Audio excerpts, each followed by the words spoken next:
As the Lok Sabha polls for 2024 draw to a close, I am not only joined by the Defence Minister of India, but one of the senior most politicians of BJP of this country, and somebody who has had a very successful innings throughout the politics that he has done.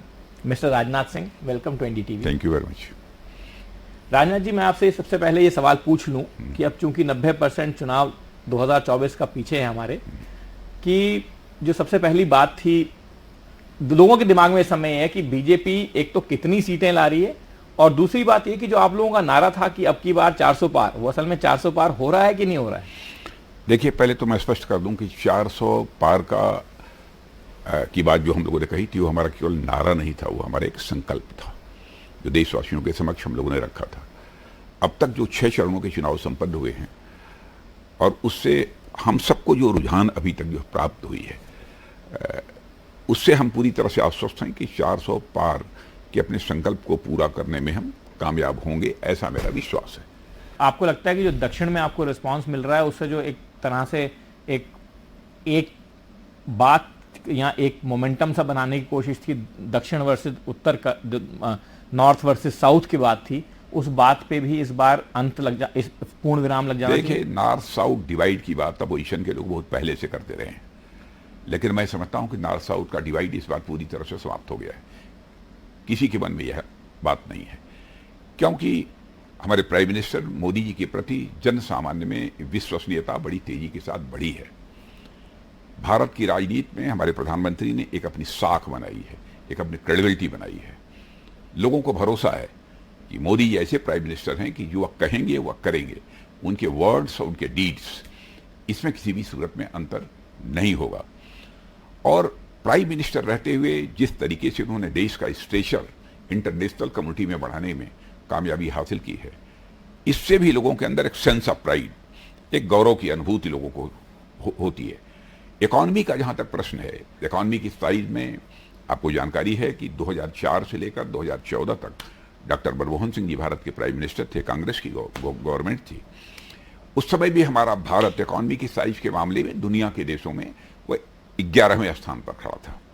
लेकिन 2014 के बाद 8 वर्षों के अंदर economy के size के मामले में यही भारत जंप लेकर दुनिया के देशों में 5वें स्थान पर पहुंच गया है। भारत ही नहीं बल्कि दुनिया की जो फाइनेंशियल फर्म्स हैं, इकोनॉमिस्ट हैं, अब वो इस बात का दावा कर रहे हैं कि भारत की अर्थव्यवस्था दुनिया में सर्वाधिक तेजी के साथ आगे बढ़ रही है। अब इसमें कहीं दो मत नहीं है कि 2027 आते आते भारत की इकॉनमी दुनिया के टॉप 3 कंट्रीज में आकर खड़ी हो जाएगी। जब मैंने इकॉनमी की साइज हमारी दुनिया की टॉप 3 कंट्रीज में होगी,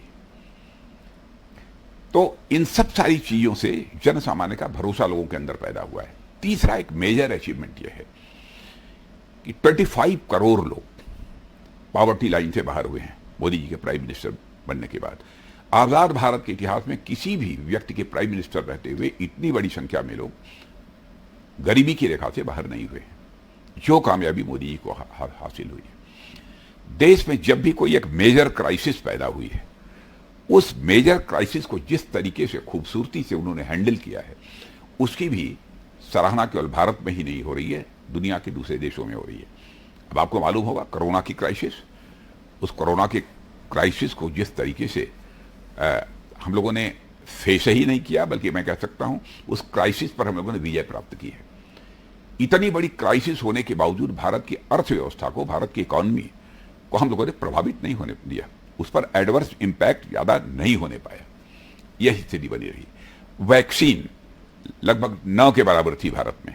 हमारे देश के वैज्ञानिकों ने हमारी गवर्नमेंट के प्रोत्साहन पर, हमारे गवर्नमेंट के द्वारा हर प्रकार का असिस्टेंस प्रोवाइड करने की आश्वासन पर करिश्माई काम किया हमारे देश के वैज्ञानिकों ने, और इतनी वैक्सीन बनाई कोरोना की कि केवल हमारे देशवासियों को ही उसकी 2 डोज या 3 डोज नहीं लगी, बल्कि विश्व के 100 देशों को हम लोगों ने यह कोरोना वैक्सीन भी यह प्रोवाइड की है। और सबसे बड़ी बात कोरोना क्राइसिस का कि मैं आर्थिक फ्रंट पर अचीवमेंट मानता हूं, वो अपने में अनपैरेलल है। नहीं, दुनिया का कोई ऐसा देश नहीं है जिसकी इकोनॉमी, जिसकी अर्थव्यवस्था इस कोरोना क्राइसिस में प्रभावित न हुई हो, उस पर एडवर्स इंपैक्ट न हुआ हो, लेकिन भारत ने नहीं होने दिया। पर राजनाथ इसकी जी- भी क्रेडिट हमारे प्राइम मिनिस्टर को ही आती है।